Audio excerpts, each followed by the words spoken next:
काला मोतिया जिसको सबलबाई भी कहा जाता है, एक तरह की आँखों की बीमारी है जिसमें अंततः मरीज के अंधापन होता है।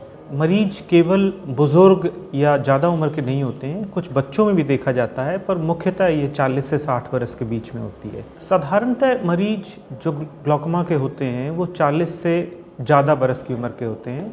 कुछ ऐसे भी मरीज होते हैं जो 60 और 70 वर्ष की उम्र के होते हैं, लेकिन ऐसा नहीं है कि सिर्फ इसी ग्रुप में ही ग्लूकोमा होता है। छोटे बच्चों में और यंग एज में भी ग्लूकोमा के मरीज देखने को मिलते हैं। अब मोटे तौर पे ग्लूकोमा को दो कैटेगरीज में बांटा जाता है। एक वो मरीज जिनमें ग्लूकोमा लक्षण के साथ में आता है, और लक्षण होते हैं आधे सिर में दर्द होना या एक तरफ आँख में लाल होना और दर्द होना, और साथ में धुंधलापन और रंगीन छल्ले दिखाई देना। ये एक तरह का ग्लूकोमा होता है। दूसरे वो मरीज होते हैं जिनमें ग्लूकोमा का कोई लक्षण नहीं होता है। उनको ग्लूकोमा होता है, पर क्योंकि उनको कोई लक्षण नहीं होता है इसलिए ना उन्हें पता चलता है और ना ही वो इस संदर्भ में चिकित्सक से मिलते हैं। ये जो दूसरी कैटेगरी है जिसमें कि मरीज को समस्या नहीं होती है, ये ज़्यादा खतरनाक होता है क्योंकि अक्सर बीमारी अंदर छुपी रहती है। ग्लूकोमा के चलते रोशनी में नुकसान होता रहता है और डॉक्टर के पास मरीज कभी नहीं पहुंच पाता है, और जब पहुंचता है तब तक अक्सर देर हो चुकी होती है। इसके अलावा ग्लूकोमा छोटे बच्चों में भी होता है और वो जन्म की अवस्था से प्रेजेंट होता है, और ये बच्चे अक्सर आँखों के बड़े आकार के साथ में डॉक्टर के सामने प्रेजेंट करते हैं। ग्लूकोमा उन मरीजों में भी देखा गया है जिनमें किसी कारण से आँख में चोट लगा होता है, जैसे कि खेलते समय बॉल का लग जाना या मारपीट के दौरान आँख में घूसा या चोट लगना। ये एक कारण है कि जिसके कारण ग्लूकोमा हो जाता है। फिर कुछ आँख की और बीमारियों से भी ग्लूकोमा संबंधित होता है, जैसे डायबिटीज़, यूवेइटिस आदि। इस विषय में ज़रूरी है कि मरीज अगर इन किसी भी कैटेगरीज में गिरता हो तो जाके डॉक्टर से अवश्य मिले। इसमें जो पहचाने जाने के लिए ज़रूरी है उन कंडीशंस में जिसमें कि मरीज की आँख में तकलीफ़ होती है, जैसे कि आधे के सर में दर्द होना या आँख में कोई चोट लगी है बॉल से या मारपीट के दौरान, या मरीज को डायबिटीज़ या यूवेइटिस है। ये मरीज नेत्र चिकित्सक के पास सही समय से पहुंचते हैं और डायग्नोस होकर इलाज ले लेते हैं। बड़ी समस्या उन मरीजों में होती है जिनमें सबलबाई उस तरह से होता है जिसमें कोई लक्षण नहीं होता है, और क्योंकि लक्षण नहीं होता है इसलिए वो डॉक्टर के पास जा नहीं पाते हैं, और क्योंकि जा नहीं पाते हैं इसलिए इस तरह के मरीज अक्सर देर से डायग्नोस होते हैं, और इलाज के बावजूद भी कई बार रोशनी को बचाया जाना संभव नहीं होता है। एक और कैटेगरी कही जा सकती है जो कि ग्लूकोमा बच्चों में होता है। इन दोनों ही ग्रुप से हटके होती है बीमारी। इसके अलावा ग्लूकोमा अन्य कारणों से भी हो सकता है, जैसे चोट लगने के कारण या डायबिटीज़ और उन बीमारियों से संबंधित।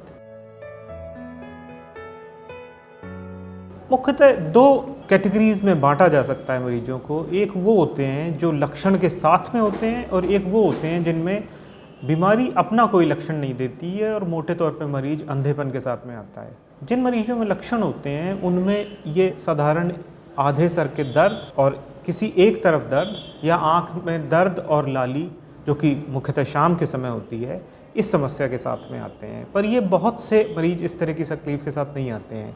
बहुत सारे मरीज ऐसे भी होते हैं जिनमें सबलबाई या काले मोतिया का कोई लक्षण नहीं होता है, और वो मोटे तौर पे पहचान में आते हैं जब वो अब नेत्र चिकित्सक या चश्मे की जांच के लिए उनकी आंखों की जांच होती है, और तब ग्लूकोमा के लक्षण उनमें मिलते हैं। ग्लूकोमा होने के कारण सटीक लोगों को नहीं पता है, पर उसमें एक बहुत बड़ा रिस्क फैक्टर वो है कि आँखों के प्रेशर का बढ़ा रहना और लंबे समय तक बढ़ा रहना, और इसको ही पकड़ने के लिए सही समय पर ग्लूकोमा की जांच और नेत्र चिकित्सक से मिलने की ज़रूरत होती है।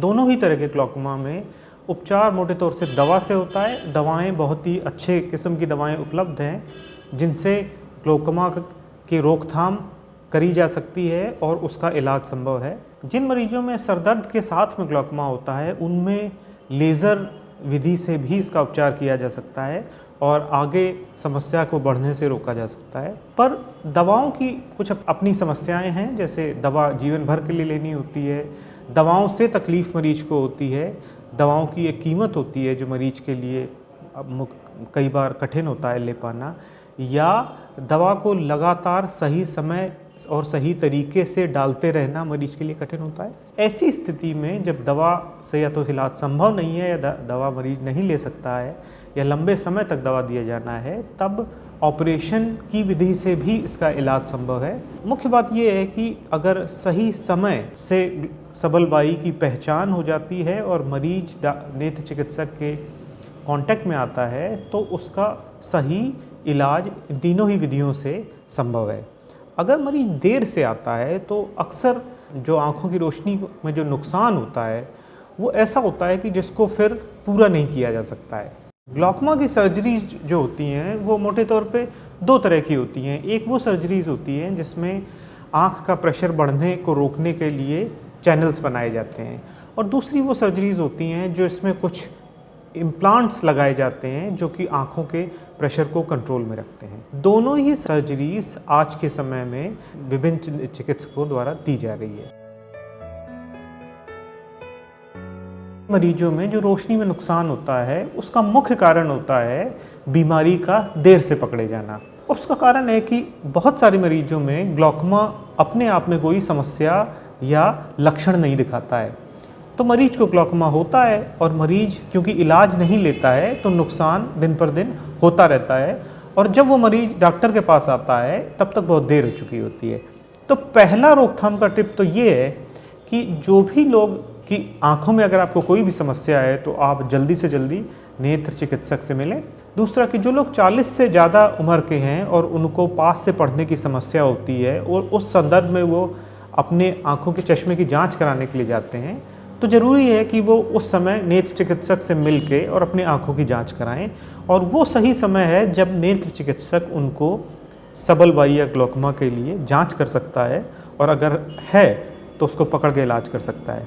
दूसरी इम्पॉर्टेंट बात है, अगर आप 40 बरस से ज़्यादा के हैं तो साल 2 साल में एक बार ज़रूर अपनी आँखों की संपूर्ण जांच कराएं नेत्र चिकित्सक से मदद से, जिससे कि वो आपके आँख में पर्दे और नस को ठीक से देख सके।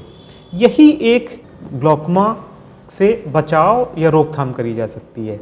व्यायाम हर लगभग सभी बीमारियों में के रोकथाम में मदद करता है और उसमें ग्लॉकमा भी शामिल है।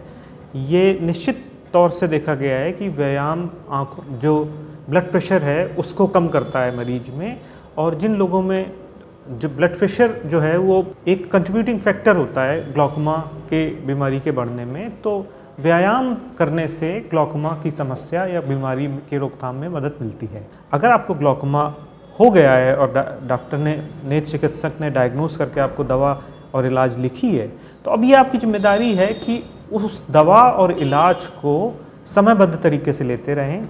ये ना सोचें कि क्योंकि आपकी आंखों में तकलीफ़ नहीं है तो आप दवा को छोड़ सकते हैं। दवा लगभग सारे जीवन के लिए ही लेनी होती है, क्योंकि सबलबाई अगर आप उसको छोड़ देते हैं तो ग्लॉकमा या सबलबाई अपना नुकसान करती रहेगी। अगर दवा से काम नहीं चलता है तो निश्चित रूप से अगर नेत्र चिकित्सक आपको राय देते हैं तो आपको ऑपरेशन या सर्जरी के बारे में विचार करना चाहिए।